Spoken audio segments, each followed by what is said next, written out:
Coragem, o Cão Covarde. Eu queria que vocês tivessem a dimensão do tanto de vezes que a gente já tentou fazer vídeos desse desenho. O iceberg de Coragem, o Cão Covarde, o vazio de Coragem, aprendendo a ser bom com Coragem, o Cão Covarde, a garota do violino e, claro, um vídeo focado no Fred, o instável sobrinho da Muriel. Em todos os episódios de Coragem, o Cão Covarde, uma nova criatura ou coisa aparecia no quintal da Muriel e do Eustácio. Eles vivem em lugar nenhum, que fica em lugar nenhum. Como toda criatura que aparece sempre era algo não muito humano, ou pelo menos tinha uma característica física que destoava do comum, quando o Fred apareceu, ele conseguiu se tornar uma das, entre aspas, ameaças mais emblemáticas. Isso porque o Fred não é um monstro de 5 cabeças, nem um alien, nem um fantasma. Ele é um homem comum, porém imprevisível. E nesse vídeo a gente vai falar sobre a estranha obsessão dele. Meus amigos, Fred o Esquisitão. De cara, quando tu olha o Fred, a primeira coisa que vai chamar a tua atenção é o sorriso malicioso que ele sempre carrega, sempre seguindo da sua frase. No caso, o Fred tem sido muito cruel. As palavras que ouve estão no meu pensamento e Fred é meu nome neste momento. E eu tenho sido muito cruel.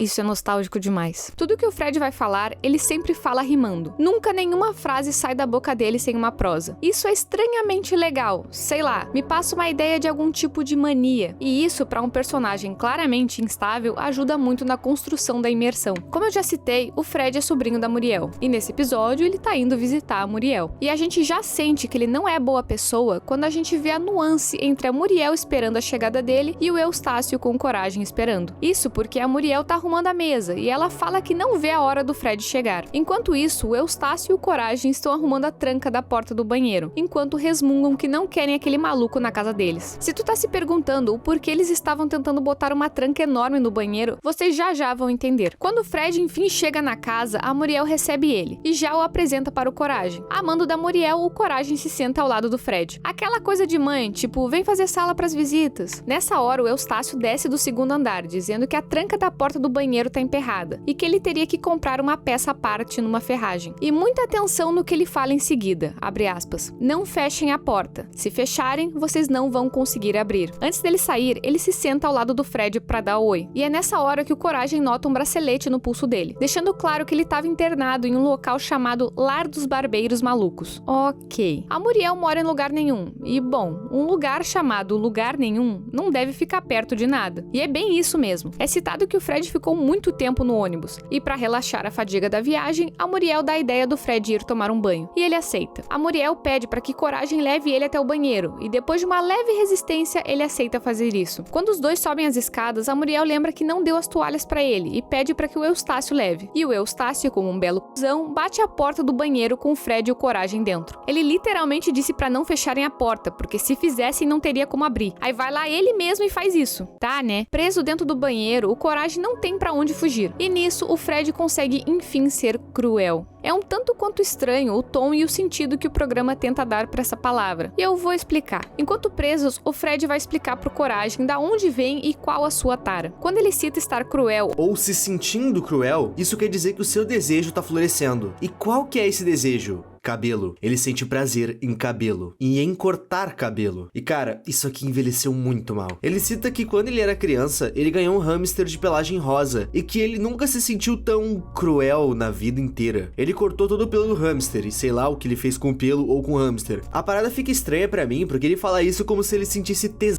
nessa tara. E não um tesão comparado a beber água quando tu tá com sede. Ou comer algo que tu tava querendo muito. Ele aparenta sentir tesão de outra forma. Enfim, na minha opinião, isso se agrava mais ainda quando ele enfim corta o cabelo de alguém. Isso porque ele fala que ele infelizmente foi cruel. Enquanto ele tá cortando o pelo do Coragem, coisa que ele faz de forma bem lenta, ele conta uma outra história. E sinceramente, eu não vou mudar absolutamente nenhuma palavra do que ele diz. Eu vou literalmente só repetir. Abre aspas. Seus cabelos que caem como gotas. Esses cachos me lembram de uma menina de cabelos longos. Como eles enrolam e me levam a ser cruel. Só eu que tô vendo problema nisso. Eu espero não tá sendo exagerado, mas o personagem Fred, pra mim, é uma clara releitura de um abusador. Conversando com a Estelmi sobre esse episódio, ela tem uma leitura diferente da minha. Eu vejo ele como uma clara representação de abusos no desenho, mas ela viu Fred como um serial killer. E honestamente, até faz sentido, mas eu já levanto esses pontos. Enquanto o Coragem e o Fred estão presos no banheiro, a Muriel fala que desse meio tempo, o Eustácio já deve estar voltando da ferragem com a peça que faltava pra arrumar a porta. E bom, dentre as confissões do Fred, ele cita ter tido uma namorada chamada Bárbara, e ele cita que o cabelo loiro dela deixou ele obcecado, e ele não se controlou e acabou sendo um pouco cruel. Pra mim, não restam dúvidas do que o Fred é e o que ele representa. Do lado de fora, a Muriel escuta gritos de desespero do Coragem, e isso, por algum motivo, faz ela crer que eles estão brincando. E de novo, ela cita que o Eustácio já deve estar voltando.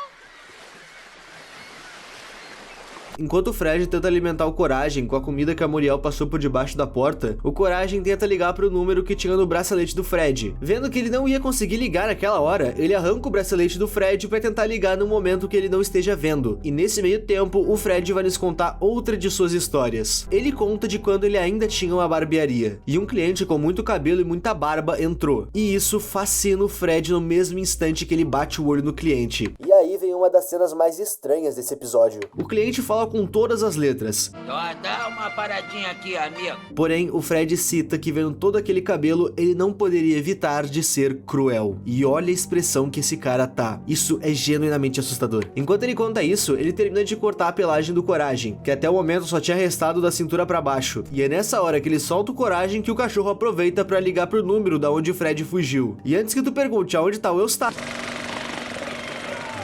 dentro do banheiro, somente o rabo do Coragem ainda tinha fios, e o Fred não ia poupar o rabo dele. Ué, cara. Quando o Fred tá pronto pra cortar o que resta, ele escuta as sirenes. Sirenes que denunciavam o fim daquela tortura. É interessante notar que pelo som que a gente escuta de fora, não é só os paramédicos que vieram resgatar ele, mas a polícia veio junto. Eles cercam a área e botam o Fred numa camisa de força e o jogam no carro com paredes acolchoadas, típicas de um sanatório. E esses elementos me deixam pensativo. O Fred já tava internado e fugiu? Logo, o hospital psiquiátrico que ele tava já tinha uma ficha do que ele fazia e o que ele fez. Pois bem, o que o Fred fez pra ter que vir a polícia junto dos paramédicos? Bom, agora pequenas teorias. Por que eu acredito que o Fred seja a representação de um abusador?